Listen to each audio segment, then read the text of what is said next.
ఈరోజు జరిగే round table సమావేశానికి అధ్యక్షత వహించి మనలందరినీ కూడా ఇక్కడ కూర్చోబెట్టి మాట్లాడిస్తున్న ఉద్యమ సహచరుడు మిత్రుడు సురేష్ గారికి, వేదిక మీద ఉన్న పెద్దలకందరికి కూడా పేరు పేరున నమస్కారాలు తెలియజేస్తున్నా. ప్రత్యేకంగా ఈరోజు ఈ సమావేశానికి వచ్చి మనతో సంభాషించడానికి మన మధ్యలో కూర్చున్న మొన్ననే ఎమ్మెల్సీకి ఎన్నికైనటువంటి అద్దంకి దయాకర్ అన్నకు శుభాకాంక్షలు తెలియజేద్దాం మనం అందరితో. నిజానికి మొన్న మేము అన్నకు సన్మానం చేయాలని అనుకున్నాం, కానీ అన్నకు వీలుగా ఆ రోజు రాలేదు. మళ్ళొకసారి ఆ ప్రోగ్రాం ఏర్పాటు చేస్తాం, తప్పనిసరిగా రావాలి.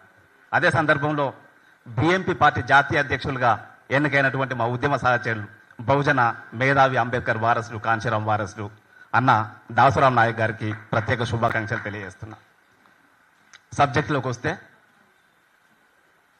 ఈరోజు మనం డిమాండ్ చేస్తున్నటువంటి 42% రిజర్వేషన్లు కావచ్చు, జనాభా లెక్కలు కావచ్చు, బహుజన రాజ్యాధికారం కావచ్చు, 350 సంవత్సరాల కింద సర్దార్ సర్వై పాపన్న మొదలుపెట్టిన ఉద్యమం నుంచి మొదలు పెడితే ఈరోజు మన మధ్యలో ఉన్నటువంటి ఆర్ కృష్ణయ్య వరకు దాదాపు 350 సంవత్సరాలుగా జరుగుతున్న సుదీర్ఘ పోరాటాల ఫలితంగా ఈరోజు మనం ఇక్కడ కూర్చున్నాం మిత్రులారా.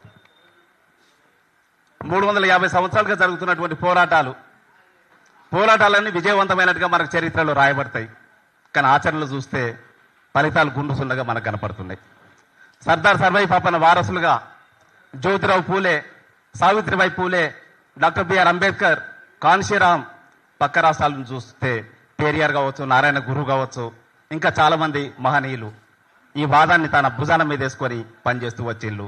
జాతీయ స్థాయిలో రాష్ట్రానికి సంబంధించి నైజాం వ్యతిరేక పోరాటం నుంచి మొదలు పెడితే ఈ రోజు వరకు జరిగిన ప్రతి ఉద్యమంలో ముందు వరుసలో నిలబడి పోరాటం చేసిన వాళ్ళందరూ కూడా మన బహుజన బిడ్డలే. చాకల ఐలమ్మ కావచ్చు, కొండా లక్ష్మణ్ బాపూజీ కావచ్చు, బొమ్మగాన్ ధర్మభిక్షం కావచ్చు, నల్లా నరసింహులు కావచ్చు, ఇటువంటి వాళ్ళు నైజాం ప్రభుత్వానికి వ్యతిరేకంగా జరిగిన పోరాటంలో వల్లభ్ కొమరెల్లి మనం ఎక్కడ కూడా మర్చిపోవద్దు, చాలా గొప్ప నాయకుడు. అక్కడి నుంచి మొదలు పెడితే నిన్న జరిగిన తెలంగాణ ఉద్యమం వరకు కూడా ప్రతి ఉద్యమంలో, ఉద్యమ నిర్మాణంలో, ఉద్యమ నాయకత్వంలో నిలబడి పోరాటం చేసింది, అన్ని రకాల తెగింపుతో పనిచేసింది, తెగింపుతో పోరాటం చేసింది మన బహుజన బిడ్డలు, బీసీ బిడ్డలు.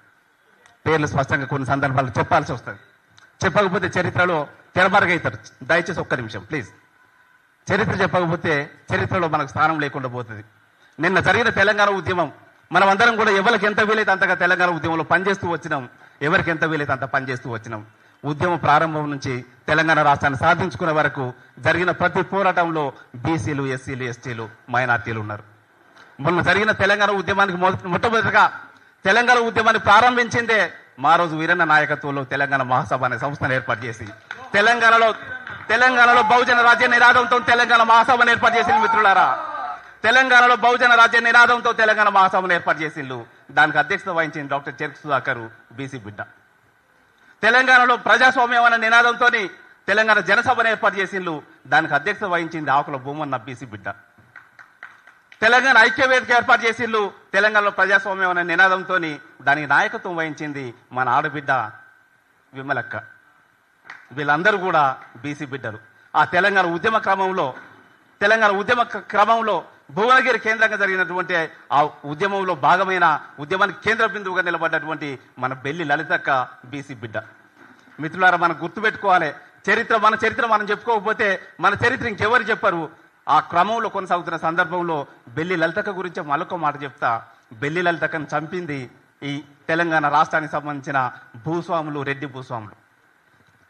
ఆ రెడ్డి భూస్వాములు మామూలుగా చంపలేదు, 17 ముక్కలు చేసిండ్రు. 17 ముక్కలు చేస్తే మిత్రులారా, ఆ 17 ముక్కలు తెలంగాణ రాష్ట్రంలో 17 పార్లమెంట్ నియోజకవర్గాలు ఉంటే ఒక్కొక్క ముక్క ఒక్కొక్క పార్లమెంట్ నియోజకవర్గంలో ఒక శక్తిపీఠంగా నిలబడి ఈ దొరల రాజ్యాన్ని కూల్చడం కోసం అది పునాది అయింది. ఆ పునాదిని మనం స్ఫూర్తిగా తీసుకుందాం మిత్రులారా. బెల్లి లలితక్క పునాదిని స్ఫూర్తిగా తీసుకుందాం. దాని కొనసాగింపులో అద్దంకి దయాకర్ జాగ్రత్తగా వినాలి. తెలంగాణ జేఏసీ ఏర్పాటైంది. తెలంగాణ జేఏసీ ఏర్పాటైన చాలా మంది చరిత్రలో అందరికి రికార్డ్ అయింది ఏంటంటే ప్రొఫెసర్ కోదండరాం అనుకుంటారు. కోదండరాం కాదు, తెలంగాణ జేఏసీ ఫౌండర్ నేను, నాకు సహకరించింది బుర్రరాములు. తెలంగాణ జేఏసీ ఏర్పాటు చేసింది కూడా తెలంగాణలో బహుజన రాజ్య నినాదంతోనే. అప్పుడు వరంగల్ కేంద్రంగా కాకతీయ యూనివర్సిటీ ప్రొఫెసర్లు అందరూ కలిసి అక్కడ కుల సంఘాలు, ప్రజా సంఘాలు అందరూ కలిసి తెలంగాణ జేఏసీ ఏర్పాటు చేసినాం. మద్దతుగా నిలబడ్డది మా తారక జనార్దన్ అన్న. ఇదంతా కూడా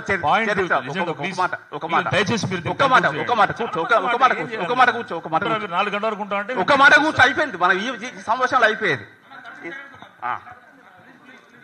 దాని కొనసాగే ఎందుకు చెప్తున్నా అంటే ఏ లక్ష్యం కోసం అయితే తెలంగాణ ఉద్యమాన్ని మనం మొదలుపెట్టినామో ఆ లక్ష్యాన్ని సాధించుకోవడం కోసం ఈరోజు మళ్ళీ మనం ఈ రౌండ్ టేబుల్ సమావేశాన్ని ఏర్పాటు చేస్తున్నాం. మనకు ఎవరు చుట్టం కాదు, ఎవరు శత్రువులు కాదు, వ్యక్తిగతమైన ద్వేషాలు లేవు. మనకు అంతిమ లక్ష్యం తెలంగాణలో బహుజన రాజ్యం. తెలంగాణలో బహుజన రాజ్యం మన అంతిమ లక్ష్యం. ఆ లక్ష్యాన్ని సాధించడం కోసం మనం అందరం కలిసి సంఘటితంగా ఉండి పోరాటం చేద్దాం. దానికి తెలంగాణ జేఏసీ స్ఫూర్తి కావాలి, తెలంగాణ ఉద్యమం మనకు స్ఫూర్తి కావాలి. తెలంగాణ ఉద్యమంలో ఎన్నో రకాల పోరాటాలు చేస్తూ వచ్చినాం. ఆ పోరాటాలన్నీ కూడా మనకు స్ఫూర్తి కావాలి. ఆ దిశలో, ఆ దశలో, ఆ మార్గంలో మనం అందరం కలిసి పనిచేద్దాం తెలియజేస్తూ నాకు ఈ అవకాశం ఇచ్చిన మిత్రులకు ధన్యవాదాలు తెలియజేస్తూ జై తెలంగాణ, జై బీసీ, జై బహుజన.